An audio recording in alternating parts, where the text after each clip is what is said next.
So do you have someone who is your main personal assistant that is the big filter of what actually gets brought to you? Yeah, so we do most of my project managers have some sort of assistant. Some of them share one. I have a dedicated assistant and a chief of staff.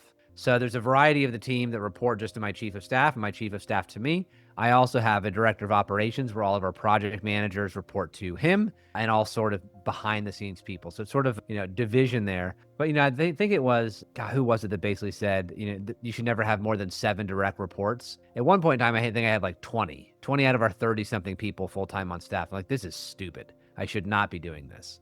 And so sure enough, we whittled it down. We had a little bit more structure to it. It's been so much better because as the entrepreneur, you're the one in the room or you're the one meeting people. You're the one that sort of needs that thinking time. But most entrepreneurs are too overscheduled to actually get big stuff done. We focus on the urgent, not the important. And so my assistants, chief of staff, the two sort of roles, make a big difference. Their entire role is basically just to protect me, also protect me from me, because I want to go do this and I want to go do that. I want to be on that call and I want to do it. They're like, no, you need to be doing this. And so in the shiny object world that we live in and all of the opportunities, the FOMO that we typically have as entrepreneurs, having someone that can tell you no, that you cannot steamroll, because yeah, it's my name on the door and all of these other sorts of things, but having someone that you can't necessarily steamroll, really, really important. So my chief of staff is like a 6 Sigma black belt. I didn't even know what that meant when I hired him, but super organized, super diligent. And in fact, a lot of people, once they talk to him, prefer working with him than me anyway, as far as just getting deals done, etc. So it frees up a lot of time because at the end of the day, my first priority is my wife and children. Business is tertiary. And so by having those key people, it makes a huge difference. And then on top of that, it doesn't need to be that expensive.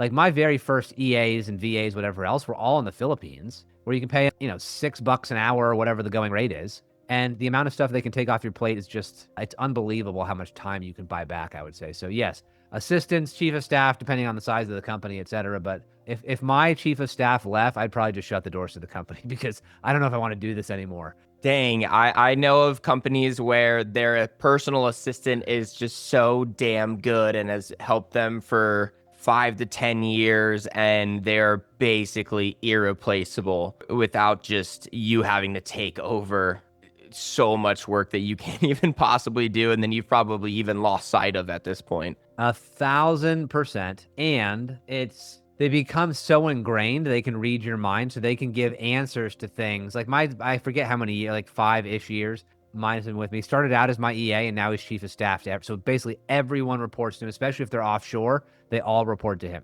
But it's one of these things, you have a relationship. It's more than a friendship. They can read your mind, much like a marriage. Like you've been married 10 years. And my wife reads my mind, whether I like that or not sometimes. But having that in a business sense is just amazing. You truly do. It becomes a force multiplier in actually getting things done.